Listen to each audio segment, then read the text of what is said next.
You know, when you hear some stories, they don't add up at all.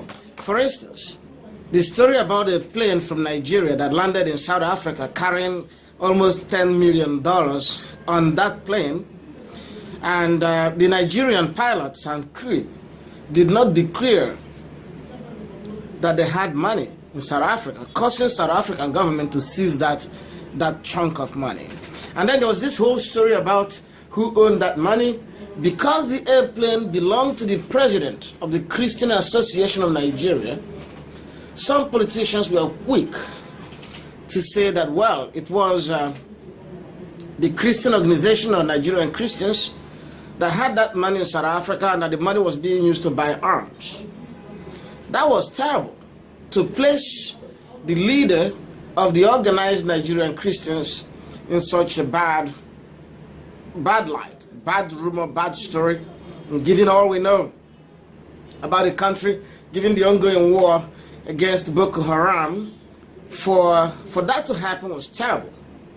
But then Nigerian government moved quickly and said no, that the money was Nigerian government's money, meant to be used in purchasing arms from South Africa.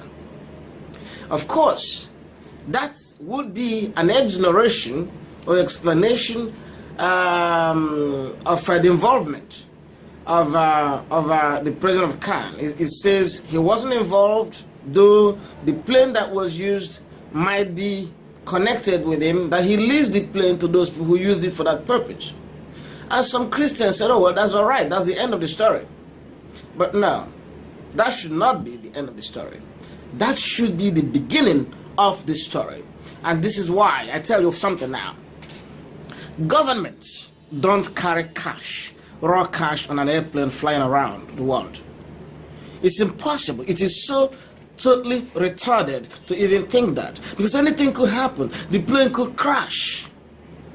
Anything could happen. The plane could be robbed. All kind of things. Nobody in his right mind will carry cash in such amount for any purpose.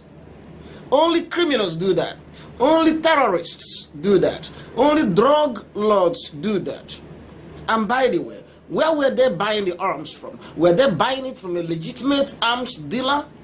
If that was the case, that arms dealer would have a bank account and would not want you to bring raw cash. They will ask you to pay into their bank account if it was a legitimate business.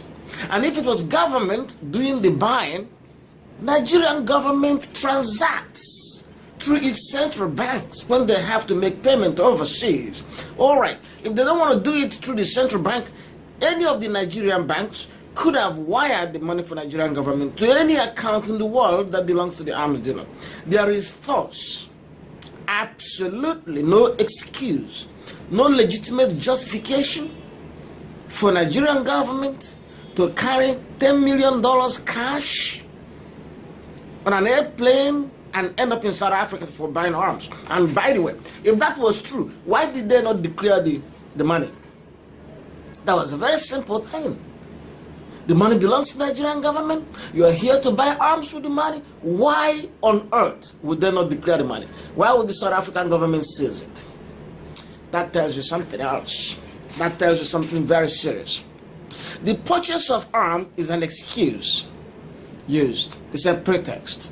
And that means that the war against Boko Haram is also a pretext. This may explain why the war has gone on this far. Why hasn't the government of Nigeria been able to crush Boko Haram? Nigerian army, the mighty army of Nigeria, second to the biggest after South African army, second to the strongest, should have been able to crush Boko Haram within weeks. But now, Boko Haram war will be allowed to go on because it gives Nigerian government officials an opportunity and their agents and contacts opportunity to embezzle money, to steal money under the pretext of buying arms. As long as the war is going, then there will always be a pretext to buy arms. So invariably, it's not in the interest of the government to end the war. The war will last forever.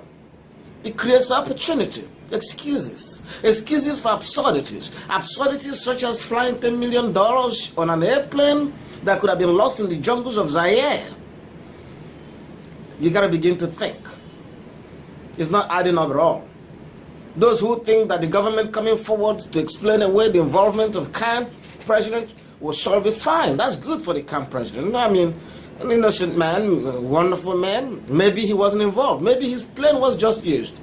But we seem to be moving from smaller problem to a bigger problem. If Nigerian government is purchasing arms just the same way terrorists do or warlords do, then we got to answer questions. Somebody has to be held accountable. So it's not adding up. So when you read these things, you got to read in between the lines and begin to ask tough questions as a good citizen. Thank you.